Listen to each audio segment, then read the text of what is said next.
Hey guys, how's it going? My name is Adam. Today I'm gonna show you how to turn off the active on Instagram. So launch the Instagram app on your device. Tap on your profile icon at the bottom right, okay, and then tap the three horizontal lines at the top in the top right corner. Then select settings and then scroll down to find activity status, or just type activity, right, and click right here, show activity status.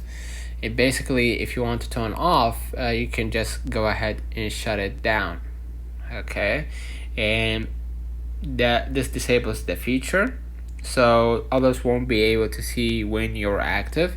After doing this, your active status will be hidden from other users. So let me know in the comments if this video helped you. Don't forget to like and subscribe, turn on the notification bell to receive every video we upload. Thank you for watching.